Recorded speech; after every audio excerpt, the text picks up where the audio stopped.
Hello guys, welcome to my tuition. Guys आपका स्वागत है मेरे चैनल।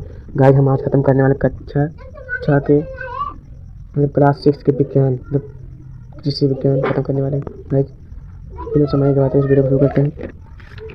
जैसे पहला पार्ट है मृदा। मृदा की परिभाषा, मृदा घटक, इसके जो रूल दिए गए मतलब जो टॉपिक दिए गए हैं वो इसके ऊपर टॉपिक की मृदा है। मृदा की परिभाषा, मृदा घटक, कणों के आधार पर मृदा वर्गीकरण, कृषि के दृष्टिकोण से मृदा वर्गीकरण, विभिन्न प्रकार की मृदा के गुण दोष, अच्छी मृदा के गुण, उत्तर प्रदेश की प्रमुख मृदा। मृदा मतलब हमारे जैसे परिभाषा यदि बताते हैं, मृदा हमारे घरों, गाँव, शहरों एवं चारों तरफ से हरियाली, पेड़ पौधे एवं वनस्पति देखती जाती है। मृदा की ही देन है, मतलब मृदा की ही ऊपरी भाग की देन है, मृदा की ही देन है। पृथ्वी का संसार सबसे आधार है। घर, विद्यालय, कल ये भी मृदा से ही पृथ्वी पर ही बने हैं। पृथ्वी मृदा मध्य मतलब मृदा एक पृथ्वी पीर है। मृदा पृथ्वी एक है, समझ लो। देखो यहाँ पर परिभाषा इसका, पृथ्वी के सबसे ऊपरी भाग को जिस पर हम अभी लोग रहते हैं मिट्टी, भूमि, माटी, जमीन या मृदा कहते हैं।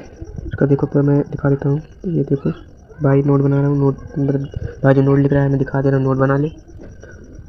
अब चलो इसमें यहाँ पर दिया गया जैसे विद्वान पॉलिसी 563 ने बहुत महत्वपूर्ण बात बताई थी। मतलब जब गोबर खेत में मिलाया जाता है तो कुछ चीज़ें खेत में पुनः मिल जाती हैं। हाँ ये बात सच है। जब आप गोबर खेत में मिलाएंगे तो जैसे ये पेड़ पौधे कुछ मिल जाते हैं। चलो आगे चलते हैं। यहाँ पर मृदा की परिभाषा दी कदम कहते हैं मृदा प्राप्त होती है। मृदा पृथ्वी का सबसे ऊपरी भाग है जो चट्टानों, पत्थरों एवं खनिज से टूटने फूटने एवं एक स्थान से दूसरे स्थान पर स्थानित होकर एकत्रित होने से बनी है। मतलब पत्थर टूटने फूटने से और खनिजों और टूटने फूटने से यह मृदा बनी गई है। इसमें कार्बनिक पदार्थ पाए जाते हैं। जैसे मिट्टी में कौन पदार्थ पाए जाते हैं, कहते हैं कार्बनिक पदार्थ पाए जाते हैं जिस पर पेड़ पौधे एवं वनस्पति होती है। वनस्पति तो जानते हैं।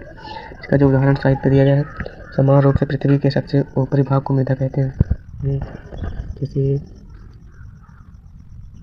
मृदा पौधों के होने पर वृद्धि करने का एक माध्यम है। मृदा जैविक पदार्थ, मृदा घटक मतलब कैसे सीधे सीधे इसका परिभाषा है। मृदा में पाए जाने वाले विभिन्न पदार्थों को मृदा घटक या अवयव कहते हैं। अवयव कहते हैं। मृदा में कौन कौन घटक में पदार्थ पाए जाते हैं, जैसे मृदा ठोस 50% रहता है, ये बताया गया है। ये गोलक बनाया गया है। कौन ज़्यादा है कौन कम है, जैसे सबसे ज़्यादा क्या है मृदा, ये कौन ज़्यादा है, सबसे ज़्यादा यहाँ पर मृदा ठोस है। यहाँ पर ये मृदा कैसे कैसे बनती है, मृदा वायु से, मृदा जल, जल पर्याप्त, मृदा पानी, कितने चीज़ों से ये मृदा बनती है। ये चट्टानों एवं खनिजों को टूटने के कारण उसके बड़े बड़े एवं छोटे माइन कणों से बनी है। ये तो परिभाषा है, देख लो एक बार। ध्रुवांश में घनत्व एवं निर्भर करते हैं कणों का आधार पर वर्गीकरण में। मृदा मतलब समझते हैं आप तो इस टॉपिक को है। यहाँ पर मृदा वर्गीकरण में जानकर क्या है। मृदा ये कितने प्रकार के होते हैं हम जानने के लिए। टूटने फूटने पर ये स्थानित होने से बनी है। चट्टानों एवं खनिजों टूटने से मोटी और महीन बाल बनती से क्या बोलते हैं कुछ भी बात बनी जाती है। यहाँ पर आते हैं मृदा वर्ग आकार में मोटी बाल कितने आकार की होती है। 2.0 से